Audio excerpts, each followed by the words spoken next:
Creative Women Minicon, 5th annual, October 21st, and of course we're going to have Sarah Rene Kraft.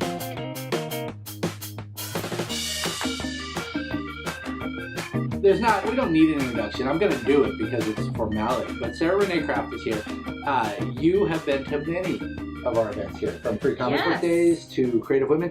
Have you been to every Creative Women? Yeah, That's what I thought. Okay. I like to think of myself as the mascot at this point. the mascot. In fact, there are only 2 of you who have been to all of them. I don't know if you've met Christine Baylog. Yes, we're actually friends. Okay, there we go. Last one. There we go. You two are the only ones who have been to every one of them. So thank you for coming back. It's great to have you.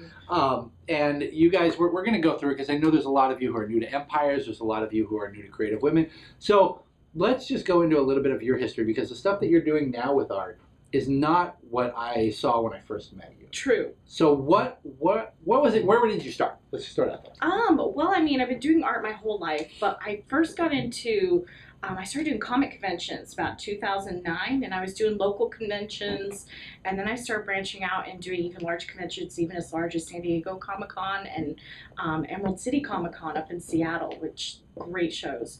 And I was doing a lot of the fan art and getting really involved into the fan art community and into a lot of the comic community and just getting to know people and seeing what it was all about. But as I continued to do that, I had these stories and this mythology and fairy tales and all these things inside of me, and I just thought to myself, I think I want to go in a different direction. So what were you doing then? What were you bringing to the cons when you first started? When I first started, there was just a lot of different fan art, a lot of marker-based pieces and ink-based pieces, a lot of anime. Okay, all right. Hey, it was a start. It got you where you're at now. And as you know, going to the cons, that kind of fan art people love. They absolutely love it. Absolutely. And there are people that do it to such just expert levels that I really, really admire. But you decided to take your art in a direction where you could explore your own ideas, which is where we're at today. So you're very much driven by mythology. Yes. Is there anything in particular that you enjoy? Greek mythology I'm very into, but I do study all different kinds of mythology just for myself, honestly. Some people like to call me an expert. I don't like to, because I feel like there's not enough margin for error. All right, okay, that's fair. That is fair. But I do really enjoy Greek mythology. I like to take a lot of the myths, and I like to pull out some of the deeper meaning and a lot of the creation myths and a lot of the metaphors that are kind of way down in there. But then I like to kind of turn them on its head and make them mean something different, make them mean the opposite of what they mean. So now this is stuff that we will see in your artwork. Yes. That you actually do. Yes. So when you say you're digging and you're finding these things, are these things that you truly think are in there and you're just bringing them out, or are you bringing us a new take on everything, or both? A little of both, to be honest. There's a lot of deeper themes, a lot of elements that connect to fairy tales today that I'm actually finding evidence of in old Greek mythology. So Snow White, there's myths that match up with a lot of the themes of Snow White. Beauty and the Beast, there's myths that match up with a lot of the myths in for Beauty and the Beast. And do you bring some of that modern day flair in, or do you keep it completely set in stone? I like to kind of bring in my own modern day flair and bring in my own symbols and my own iconography, but I like to take a lot of the different myths and kind of just transform them and change them into something that means the opposite of what they mean. So is this an example we can use? This is an example, and this isn't Greek mythology, but there's a lot here, so bear with me, guys. Okay, let's do it. Let's do this so that if there's a lot here, we're gonna move this. Can we still see it if I move it up there? I can't. No, I'm gonna leave it. Sorry, editing for Ronnie. You could show it closely. What's that? And then put it back. Okay, I'm just gonna show them real quick, but I just want to make sure that we, since we're on microphone, we talk that way. But I want to show you guys this real quick so you can get a good view, and then tell us about this piece here. Okay, so there's a lot going on here, but in Old Norse mythology, there's the character Odin, the one-eyed king of the gods. A lot of people are familiar with Odin, but he was the god of wisdom, and he had his 2 ravens, Thought and Memory, that followed him everywhere he went. Hugin and Munin are their names. And he used to do these foolish acts in order to gain wisdom. And one of these acts was he hung himself upside down from the branches of Yggdrasil, which was the world tree, which branches and roots encompass the entire universe.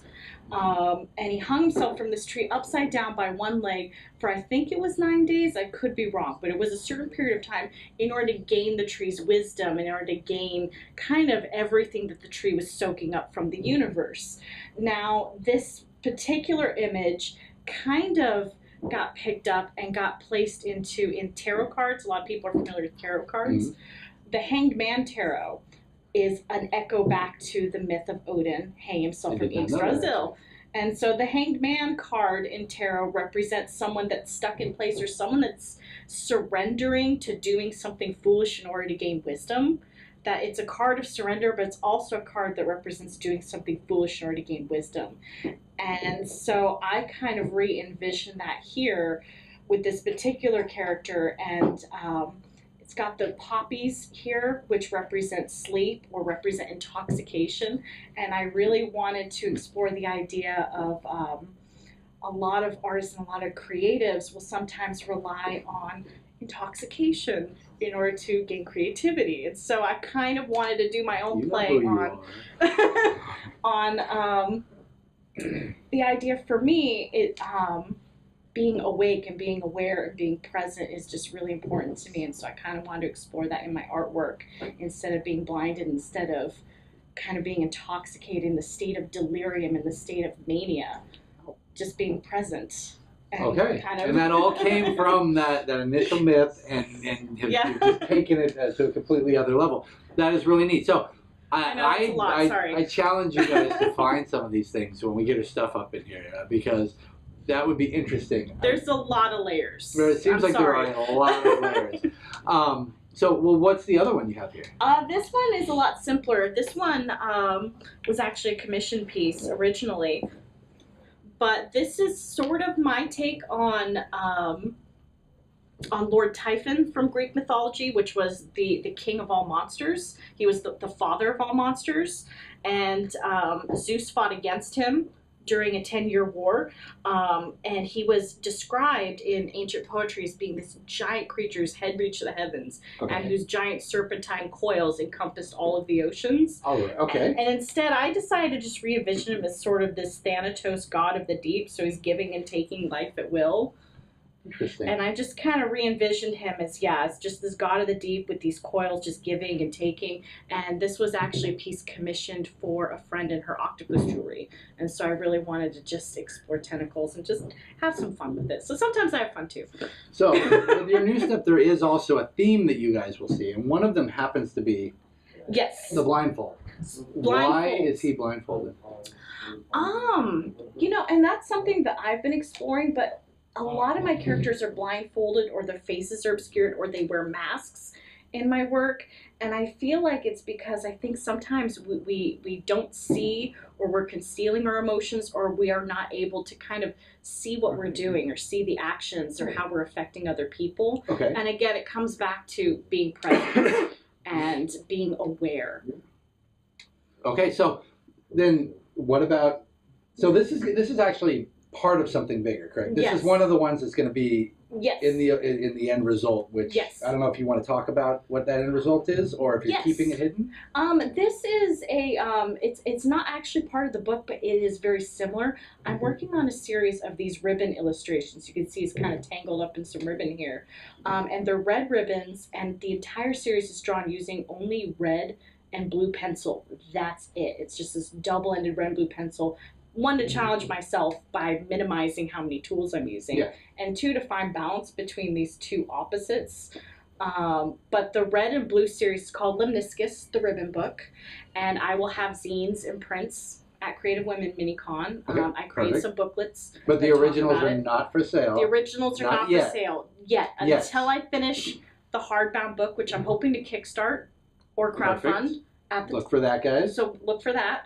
So if you come and meet me at Creative Women Mini-Con, I can give you my business card, you can follow me, and I'll be announcing that crowdfunding when the time comes. And they don't have to wait till Creative Women Minicon to follow you. Where can they find you online? On Instagram, you can find me at Sketchy Kraft. It's a pun, but it's Sketchy, and then Kraft KRFT, which is my last name. So, yeah. And that's on Instagram? That's on Instagram. Is that the only place they should look? That's the best place to find me, but on you can also find me on Art by Sarah Rene Kraft on Facebook. I'm also on Twitter at Sketchy Kraft as well.